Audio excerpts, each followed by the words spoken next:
Good morning. I'm City and State's Jon Lentz, and I'm pleased to welcome everyone to today's panel discussion on prescription drug prices in New York.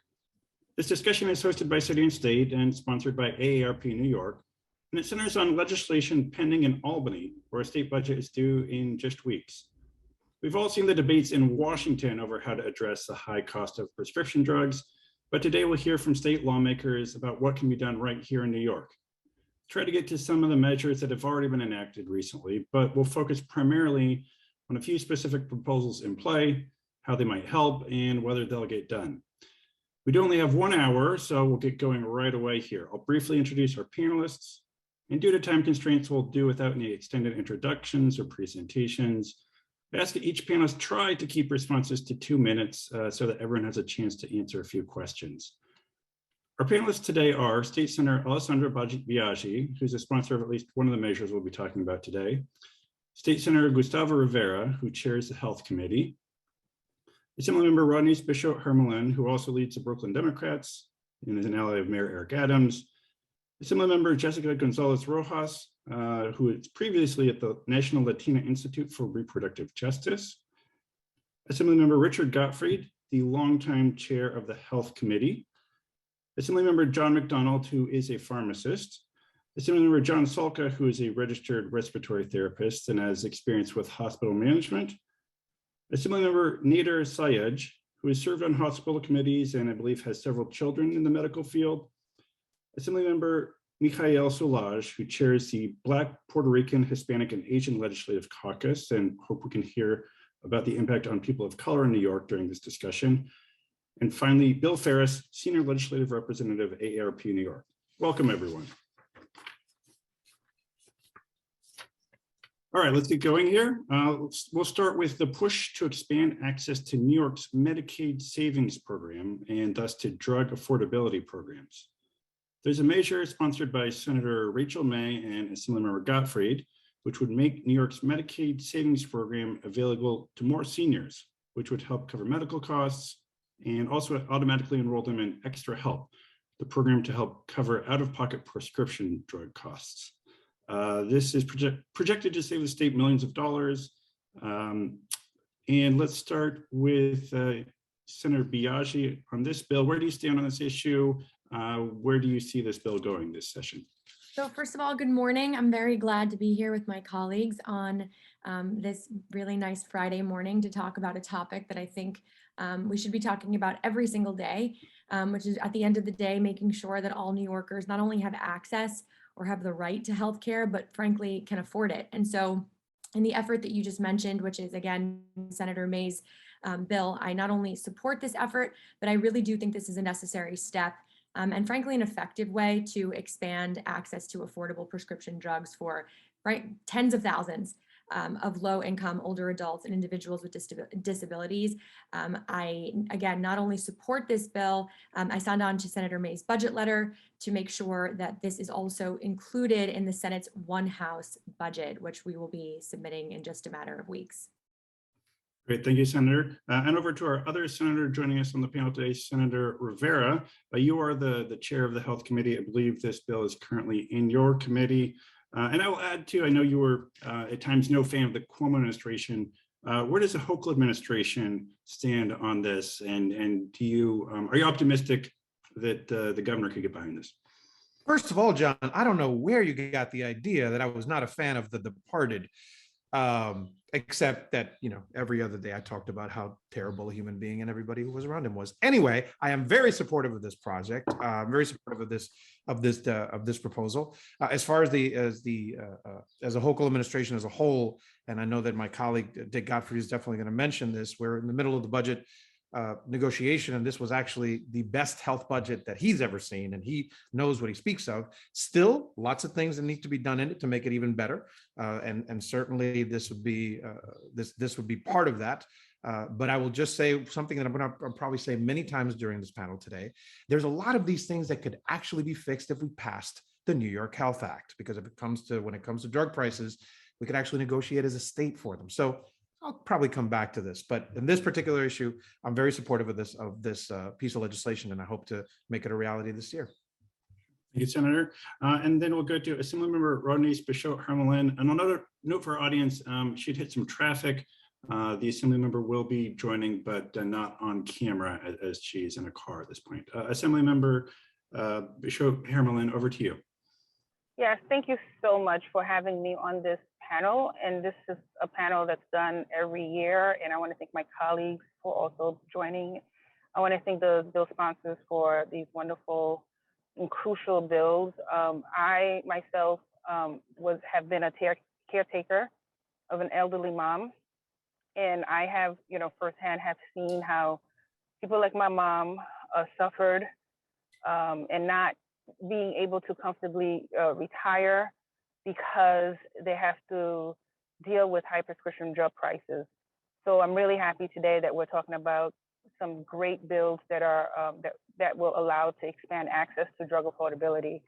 Access to affordable medicine is vital to the health and well-being of our communities and critical to improving our state's health outcomes.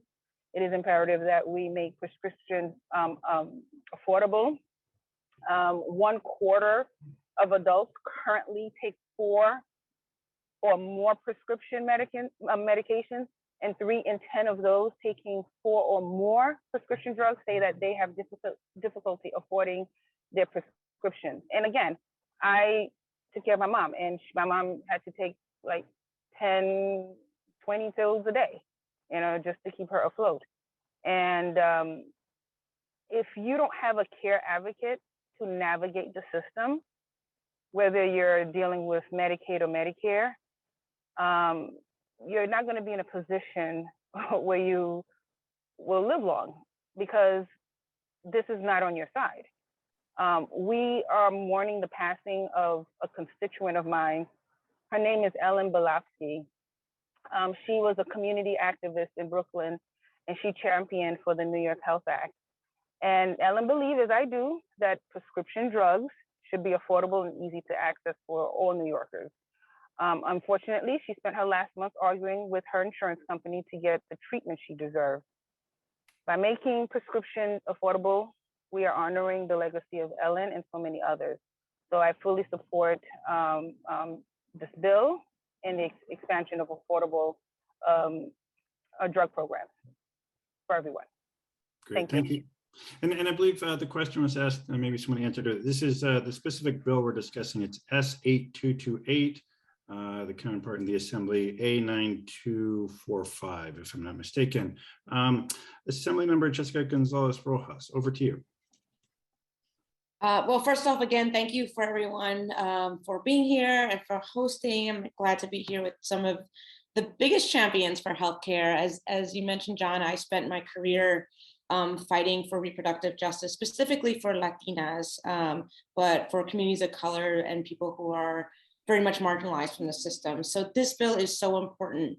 We have to remember that older adults use about 4.5 different prescriptions per month, and the ability for them to access their medical care in a way that's affordable, that's accessible, is so important. This program was established 40 years ago, and it's high time that we address and update the rules to ensure that it continues to remain relevant and serve the needs of the communities that need it most. So this is a really, really important bill.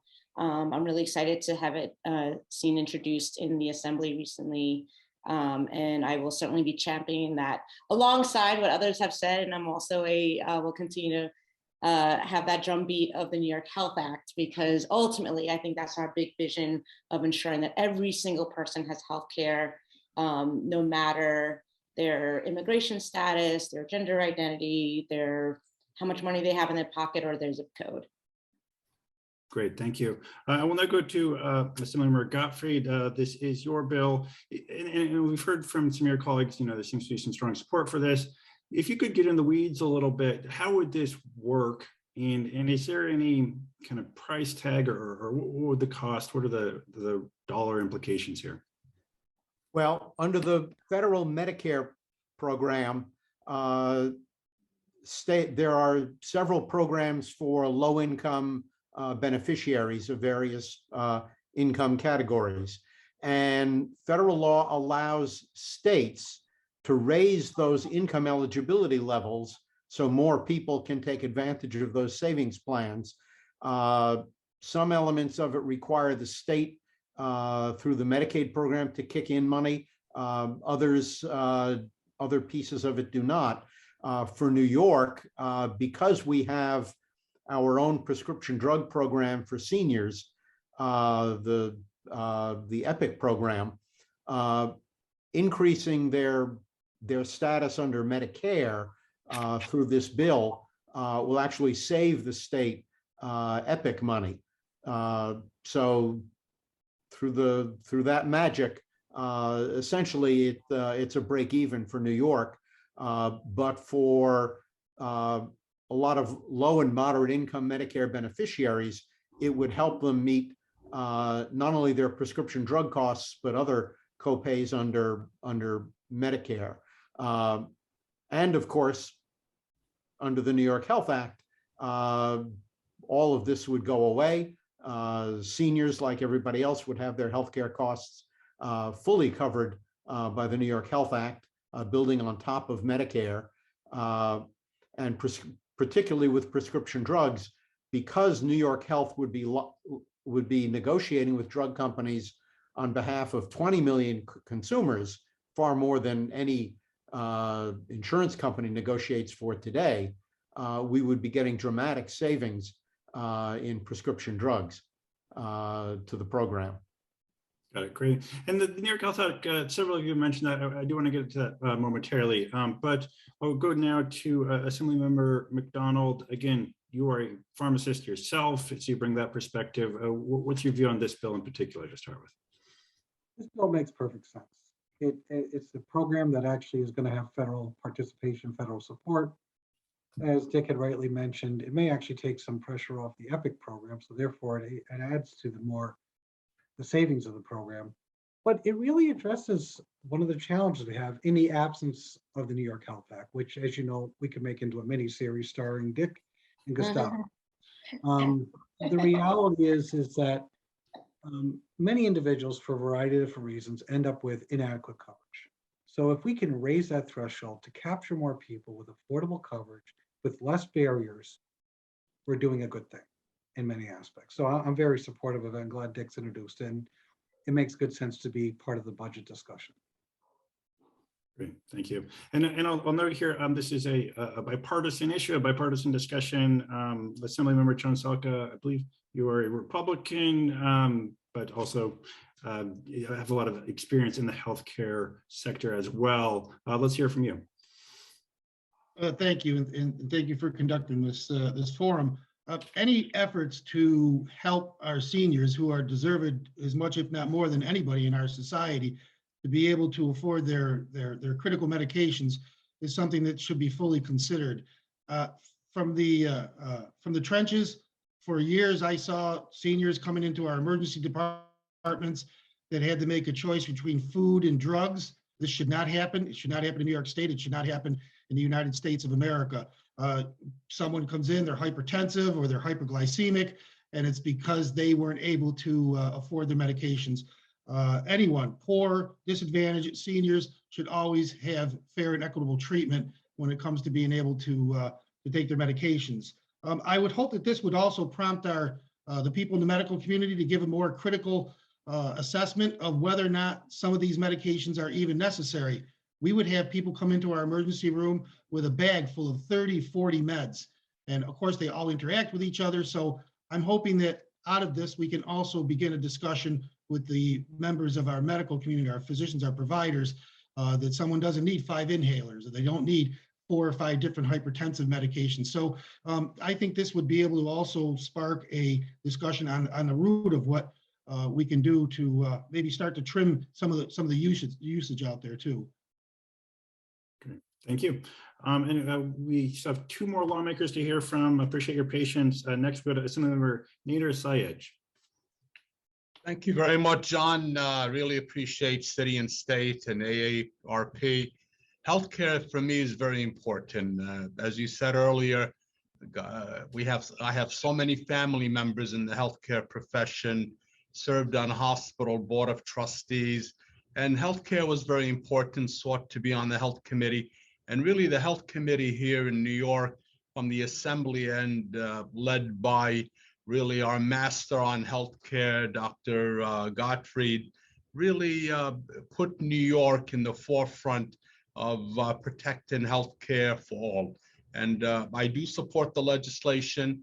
In fact, I've witnessed and recognized one of the serious problems we've had here in New York and really across the country when it involves medical care is a high percentage, not only of older people, but many of us that have heart disease and diabetes and high blood pressure and the lack of medication. And I know from dealing with many in the healthcare profession is serious, and really the cost of dealing with patients when they're very sick because of a lack of proper care is much more costly, which really leads us to the need to support this legislation, to support the New York Healthcare Act, and really move in a direction where when it comes to medication, we got to be prepared to make sure there's dialogue with the companies that produce the medications, the pharmacies, so that it's cost effective. And at the same time,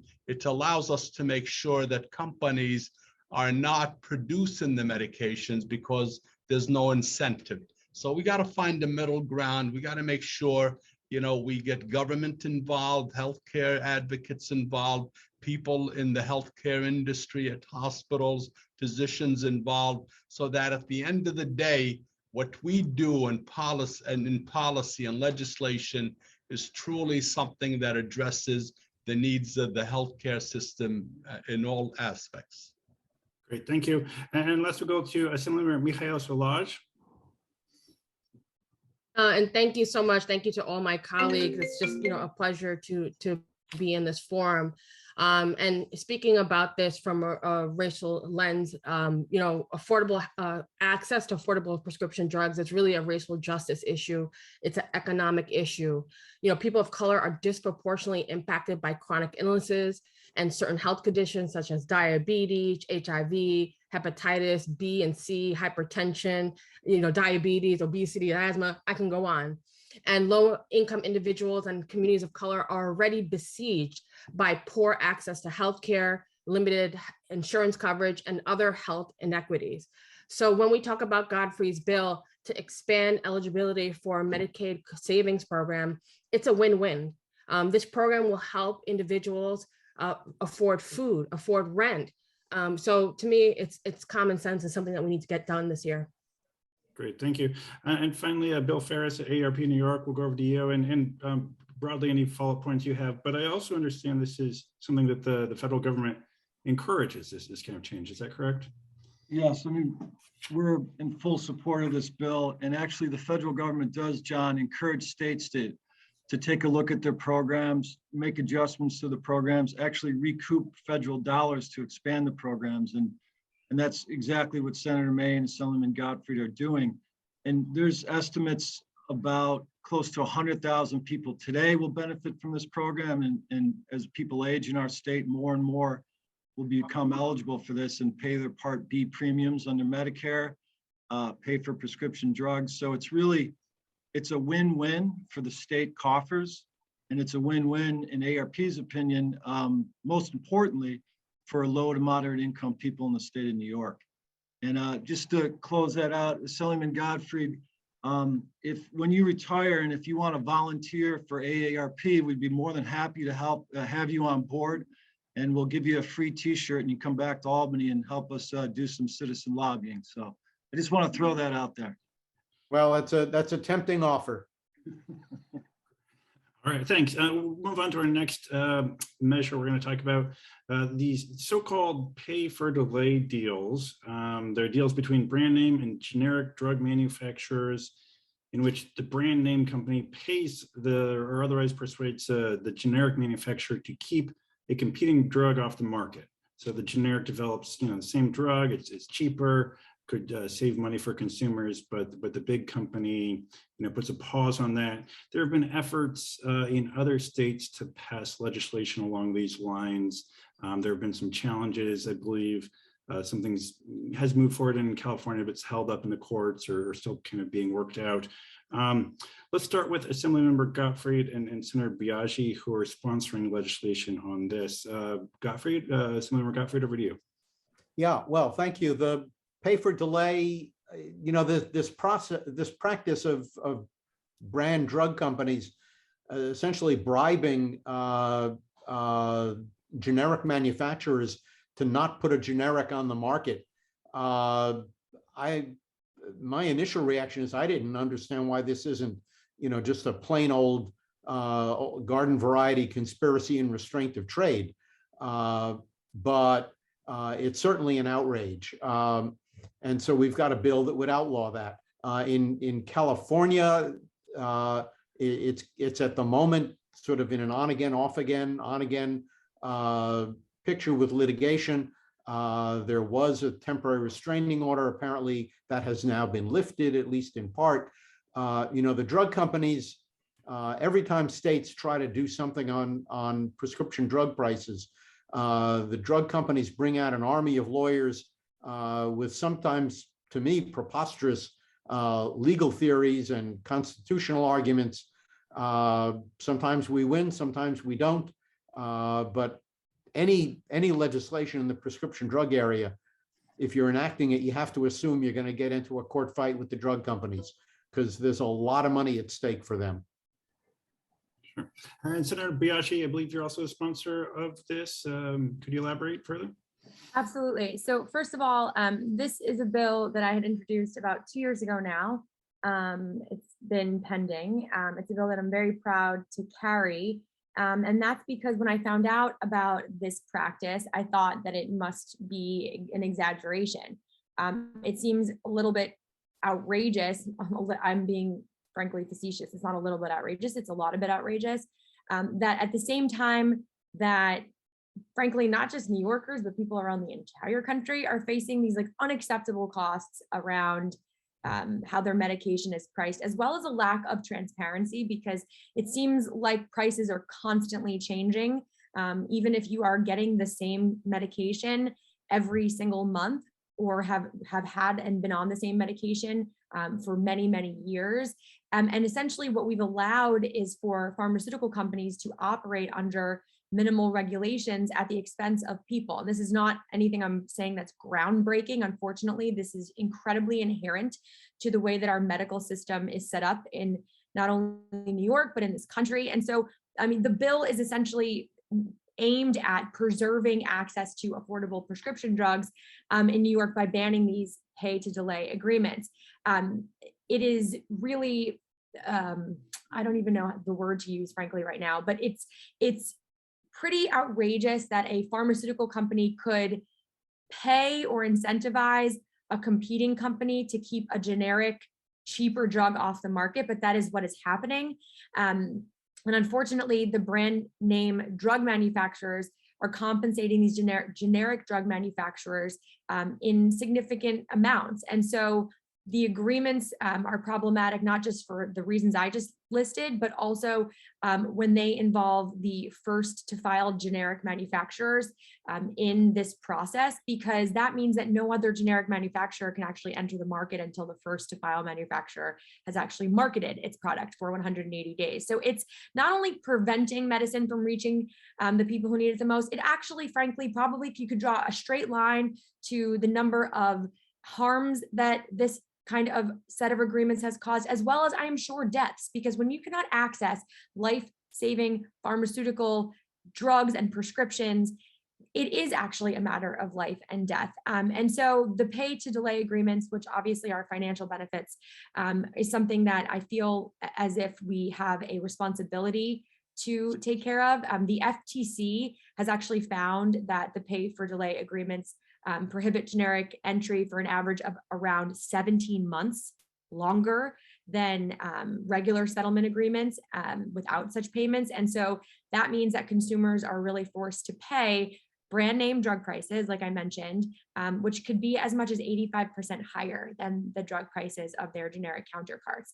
And so in the bill that I carry with Assemblymember Gottfried very proudly, it sets forth civil penalties for anyone who partakes in a pay to delay deal. And frankly, make sure that we are avoiding this agreement altogether. I'm sure that there will be many other questions about this, but those are the basics and some of the data and facts just to underscore how important it is that we ban these agreements in the state of New York. Great, thank you, Senator. Let's now hear from the rest of the state lawmakers, your position on this bill, and if anyone has any insights as to the likelihood of this getting done this year. And let's start with you, Senator Rivera. It's a whack practice. It's a whack practice. And actually, there's a lot that we have to do to look at the transparency or the lack thereof of how drugs are actually priced. So this is one of the bills that I'm looking at, certainly related to drug pricing. And it is both my colleagues said it extensively of how important it is to make sure that we can maintain the access to affordable prices, affordable drugs to patients. And this is one of the ways that we can do that. So it's just whack. All right, thank you. Assemblymember Solage, over to you. Yeah, definitely agree. There's much needed transparency and oversight needed in the pharmaceutical industry and drug pricing. Like more than half of spending on medication goes to someone who didn't even make them. So, not only are we looking at the pharmaceutical companies, we have to look at the drug supply chain, which include the health plans, the pharmacy, the PBMs, the pharmacy, the hospitals, the government, everyone, all the middlemen, and make sure that we really are looking at the consumer and uplifting the consumer, because the drug supply chain, 50% of the spending goes to them, and that's ridiculous. Thank you. You mentioned PBMs. We'll hopefully touch on that a little bit later in the discussion too. I know there's some action taken on that. Assemblymember Sayegh, over to you.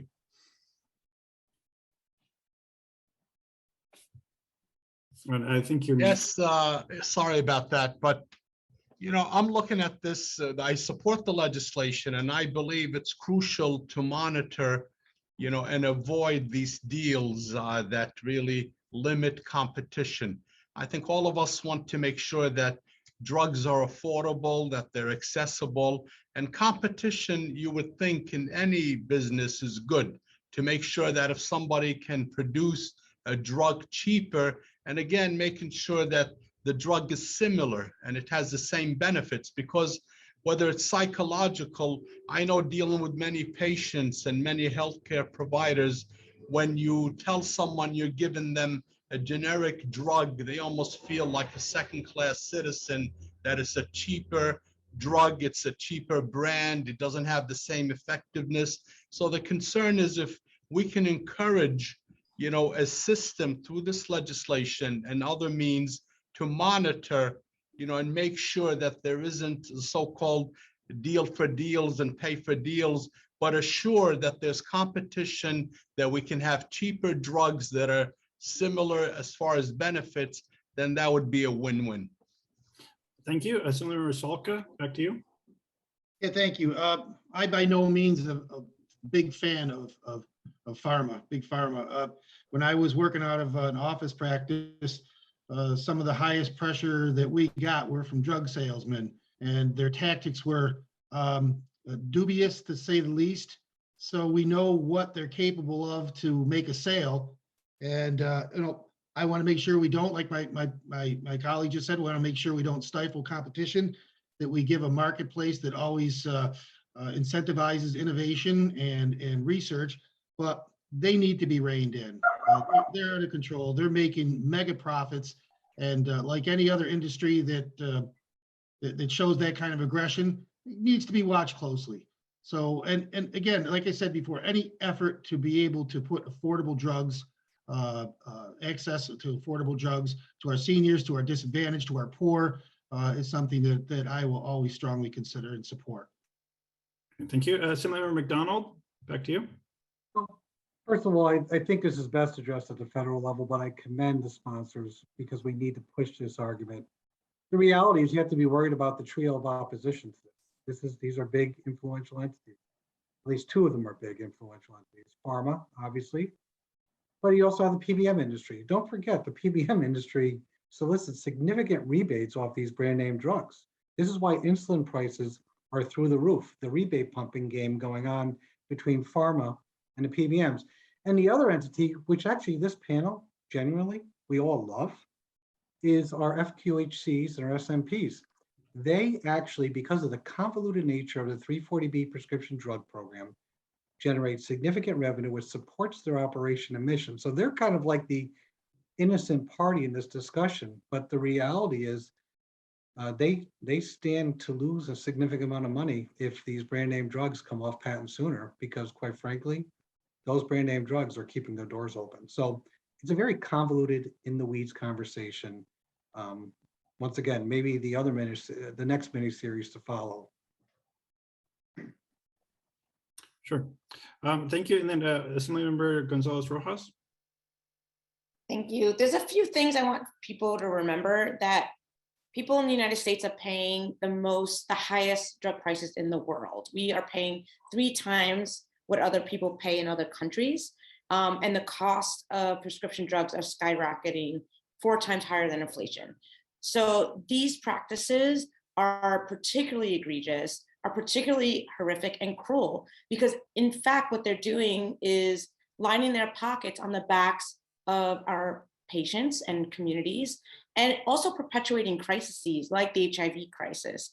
So I'm so thrilled about this legislation. I'm so glad we're having this conversation here, because again, this is a very in the weeds practice that a lot of the public is, quite frankly, not very aware of. So I'm incredibly proud to be a co-sponsor on this bill. And I'd really love to see this get through, because we need to ensure that affordable drugs are getting in the hands of our communities that need it most. Great, thank you. And then we had a question in the chat, the bill number, I don't have it in front of me. If any of you has that, you could enter in the chat or just mention it. I have it. If you don't mind, I can happy to mention it. Yeah, It is S4370 and A7245. great, thank you, Senator.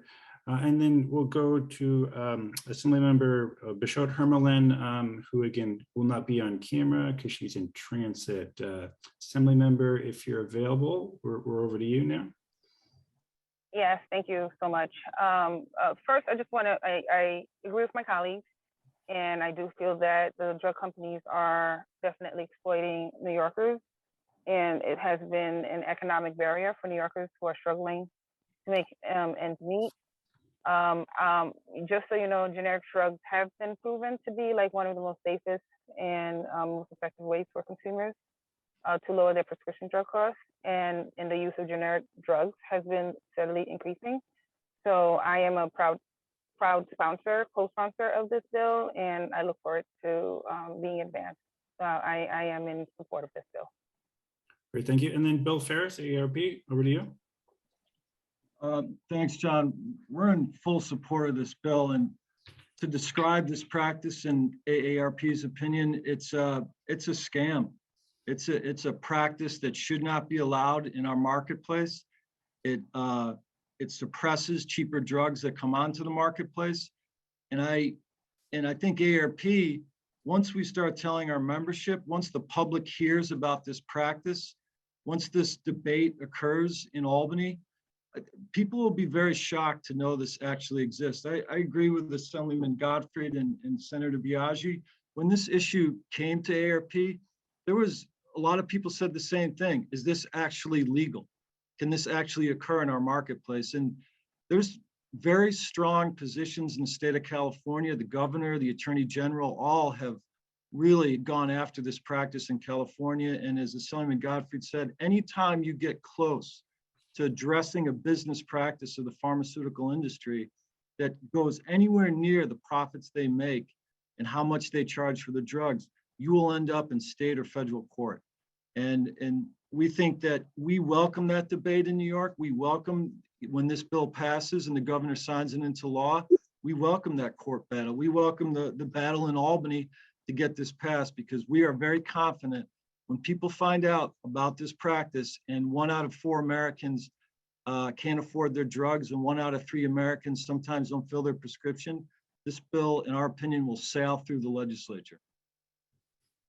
Thank you. And the point was made that this is also something that could be addressed at the federal level. We might, if we have some time at the end, talk about broader federal efforts and what can be done. Another thing looked at the federal level that could also be done here in New York, importing drugs, primarily from Canada, has been the discussion. It's been hotly debated in Washington.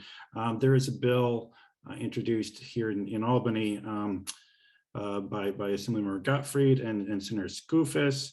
Assemblymember Gottfried, could we start with you on your proposal to allow drugs to be imported here in New York and the impact that would have? Yeah, this is a proposal that would essentially authorize wholesalers to import drugs from Canada to then sell them in New York.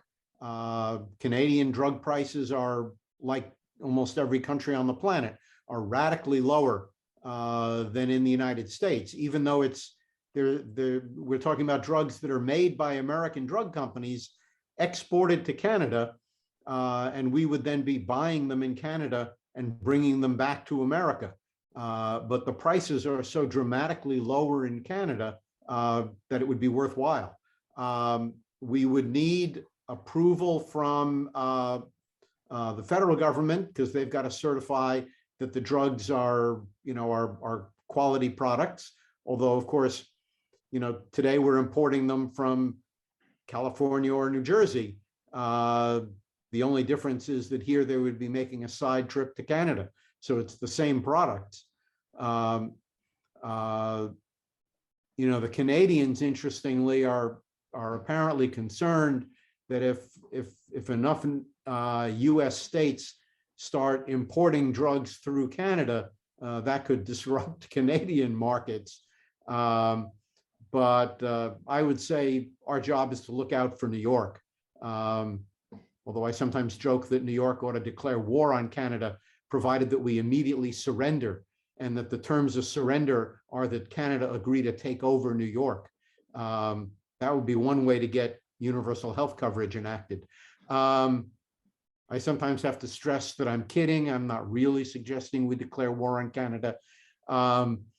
But Canadian importation could be an enormously important way to make more affordable drugs available to New Yorkers.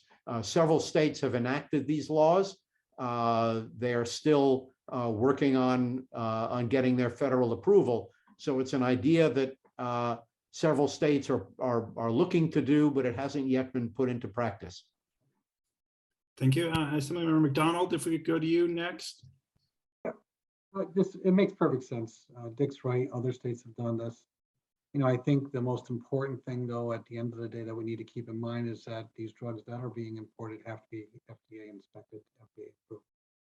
Most people don't realize most of the drugs in this world are made in India or in Ireland, and a lot of good companies importing into our country. But if we can get a much lower reference price, I think that's what our goal should be. In that same token, and this is just from practice of pharmacy for 30 years, we should spend the time and attention on this, absolutely right. But in many circumstances, they are very cost-effective, time-tested, proven generic drugs available that can actually be lower cost for the patient too. So it's a balancing act, but I think we want to have a comprehensive approach, and that's what Dick's been working on for the last 35 years. Great, thank you. And then we'll go to Senator Biaggi. Yes, thank you. I wanted to say, I think, a few things that have not been said. The first is that I think it's clear that study after study shows that American consumers are paying the highest price in the world. Let me just repeat that one more time. American consumers are paying the highest prices in the world for life-saving and enhancing drug treatments. And so in Canada, drug prices range from between 28 to 46% of prices that are found in the United States. This is common sense. And in addition to that, it's actually not only popular, but it holds bipartisan support. I think that should be something that is focused on when we talk about this issue. I think that this would really address the stark reality that so many of us are spending so much more on prescription drug prices compared to our neighbors and frankly compared to everybody else in the world. And it's really time to do something about this. Obviously, the New York Health Act is one of the best ways to do that. But while we wait for that bill to pass in the New York State legislature, this is certainly one of the things that could actually make a really big difference. Great, thank you. And then Senator Rivera, any insight you have as to whether this could go forward and get support from the governor's office this year too?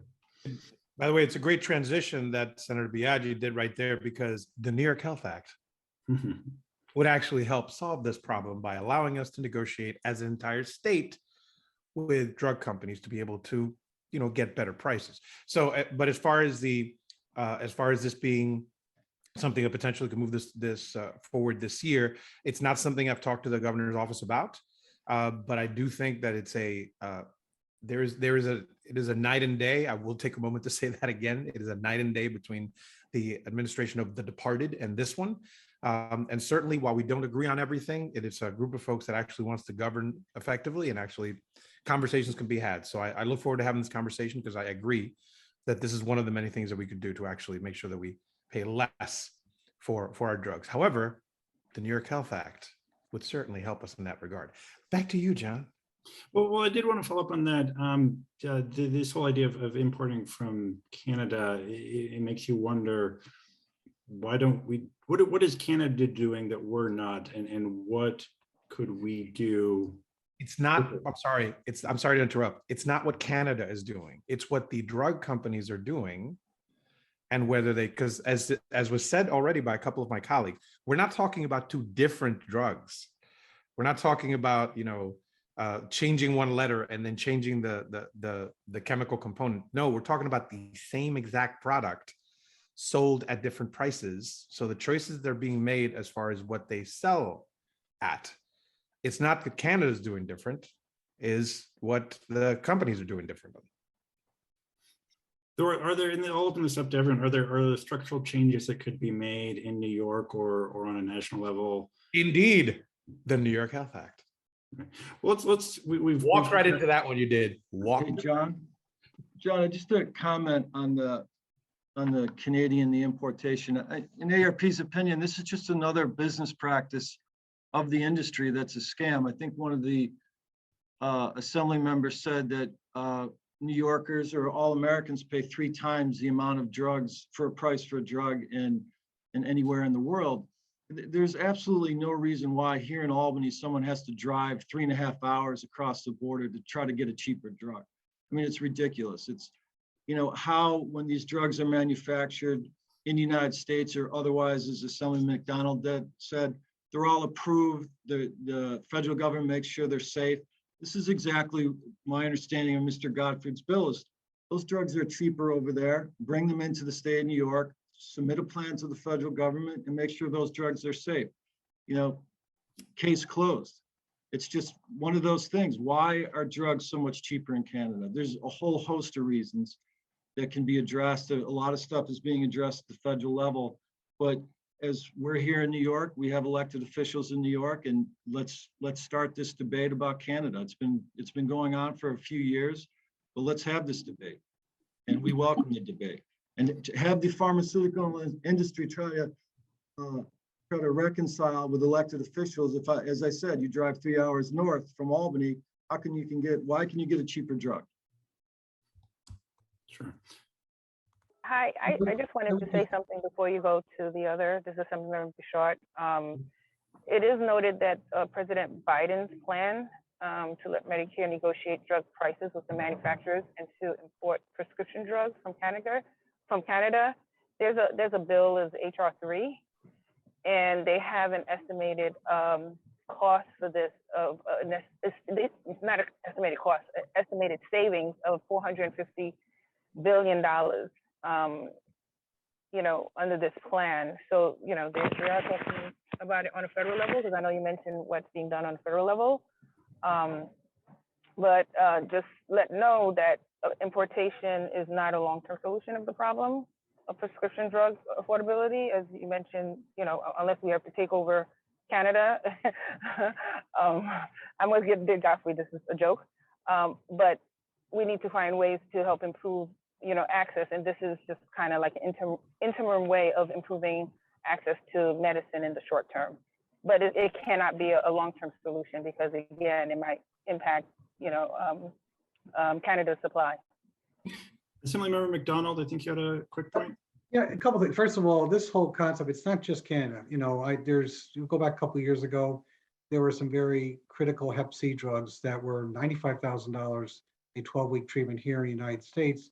It was $1,000 in Egypt. It would be better for us just to fly them over, spend the 12 weeks there, enjoy their time, and get treatment. It'd be a lot cheaper for us. So this gets into the fact that it's happening throughout the world. Another theory out there that hasn't been proven to work yet, but has potential, is what's called establishing an international reference price. In other words, the government dictates insurance plans. This is what you're going to pay for these medications based on a survey of all the international pricing that goes on throughout the world and trying to lower that gap. The challenge still remains, and I haven't figured it out yet, is how do we make sure that providers, whether it's pharmacies or hospitals, are able to acquire that medication at that international price. But that's part of this discussion. Great, thank you. And moving forward, we are running out of time. I want to hit on the New York Health Act, at least briefly, PBMs, pharmacy benefit managers, and then any other kind of discussion about at the federal level. But Assemblymember Gottfried, again, this is, I believe, your last session. You are retiring after 50 years in office. This is one of your primary priorities, along with Senator Rivera and other members. First of all, how would the New York Health Act address drug prices? And I'm even more interested in what are the chances of that getting done this year? Well, how it would address prescription drug prices is simple. The New York Health Plan would be the purchaser of drugs, and that means it would be negotiating with drug companies on behalf of 20 million covered lives. Every insurance company and the Medicaid program, every Medicaid managed care plan, they all negotiate discounts with drug companies, but they're all pretty small players. They're negotiating on behalf of, at best, hundreds of thousands, maybe a couple of million consumers. And to the drug companies, that's a fly speck. Under the New York Health Act, we'd be negotiating on behalf of 20 million consumers. And so a variety of consultants have looked at state and federal single payer proposals, and they all conclude that they could dramatically bring down drug costs. And of course, the New York Health Act would be paying the bill. So whatever the New York Health Act pays, the consumer would be getting their drugs 100% covered by the plan. What the prospects are for the bill, it's obviously an uphill fight. At the moment, the principal opposition is our public sector unions, which think they've negotiated good health plans with the state and local governments. By American standards, they've negotiated good health plans, but every American has terrible health coverage based on world standards, because all of us, most of us, all your panelists all have state public employee health coverage. We all have hefty premiums, deductibles, copays, restricted provider networks, out-of-network charges. Those of us who have this public employee health coverage, it may be good by American standards, but by any objective standard, it's pretty terrible coverage. So we're trying to convince the public sector unions that their members would be a whole lot better off under the New York Health Act. If we can convince them of that, then I think we're in terrific shape politically. Thank you. If not, it's very much an uphill fight. Yeah, one thing the governor did get behind, pharmacy benefit managers. There is legislation signed, I believe, in early January, regulating so-called PBMs. And these are the middlemen. Some have blamed them for contributing to higher drug prices. How much of an impact will this legislation have? And Assemblymember Gottfried, I believe you are a sponsor of that bill?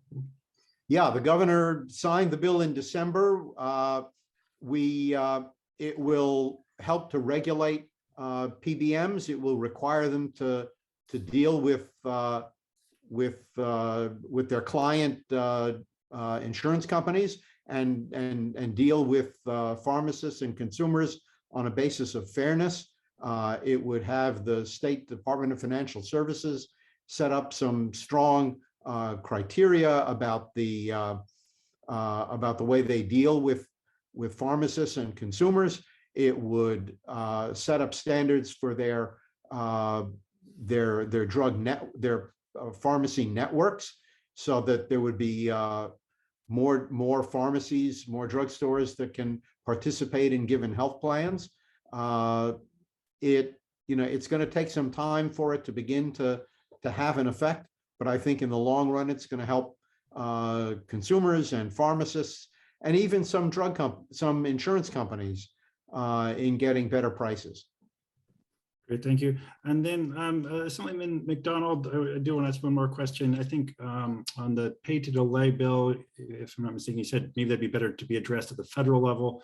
Could you touch on a little bit, what should be done here in New York? What would be better to be done at a federal level, and why more broadly on these issues? Well, to piggyback on Dick's comments about the PBM legislation, New York State finally came to the table to do the right thing. PBMs have been a very important part of the process for the last 30 years because we need to have the processing work being done. But here's what's been lost in this whole conversation. As opposed to 30 years ago, government, whether it's the feds, the states, the locals through their health plans, we're all in on healthcare. Public dollars are being spent and we have no clue on what we're getting for what we're spending. It's like going through the car wash, not knowing if the hot wax is being applied. We just don't have any idea.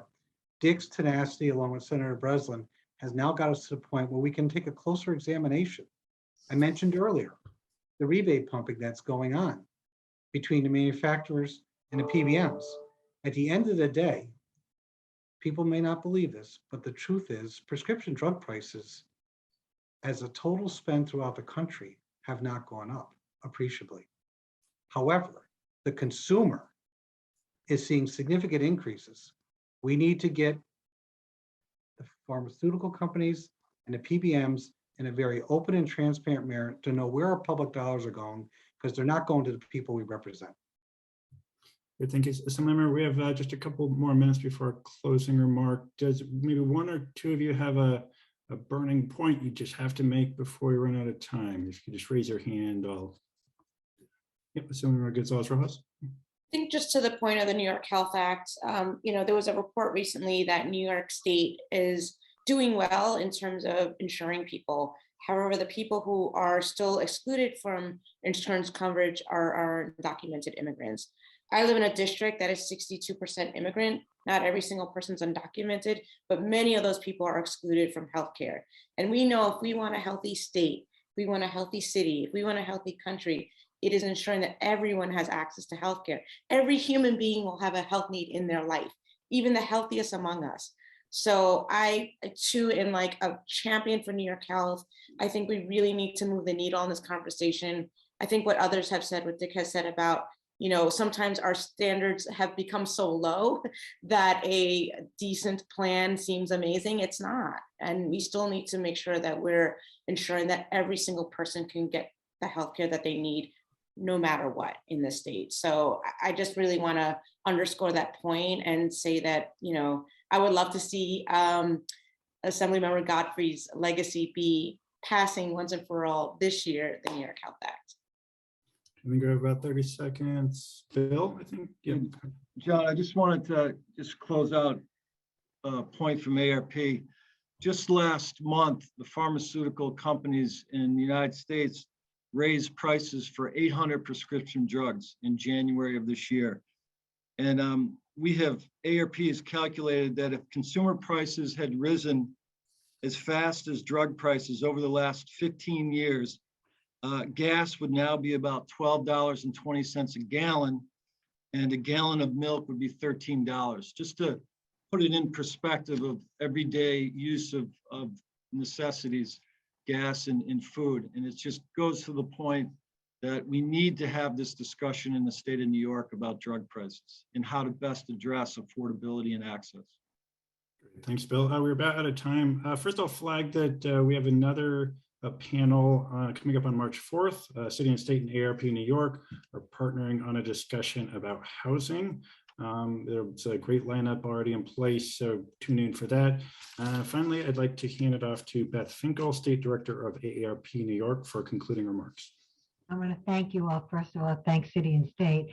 To all the legislators that were on today, I can't thank you enough for your support. I mean, it was resonated again and again, each of your commitment to this agenda. And so I want to thank you for that. I cannot overemphasize that we here in New York State can and should reduce drug prices now. We cannot, should not wait for Congress. I think we heard that loud and clear. AARP continues to call for Congress to allow Medicare to negotiate drug prices. Talk about unconscionable with the VA being able to negotiate it, but CMS can't. But regardless of what they do down in Washington, a lot of important reforms can only be done right here on the state level. And New York can push the agenda federally. And I know you all know that. New Yorkers are counting on state lawmakers to bring some much needed relief from the high cost of prescription drugs. And as was stated before, around a quarter of New York voters, 50 plus, that we have surveyed said that they have skipped their drug medications or cut back on it due to the cost. And that's what we found in our survey in late 2019, and that was before the pandemic.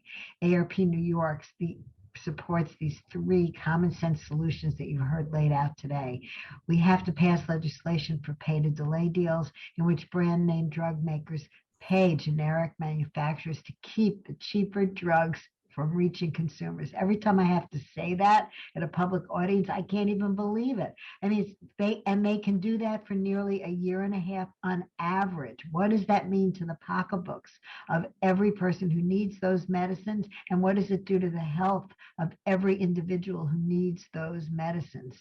So we urge all of you who have not done so already to sign on as co-sponsors of S4370 and A7245. And we talked about importing lower price prescription drugs from Canada, much better than driving those 3.5 hours that Bill Ferris mentioned. Use the Canadian price list to drive down the prices in New York. AARP also urges you to sign on to those bills.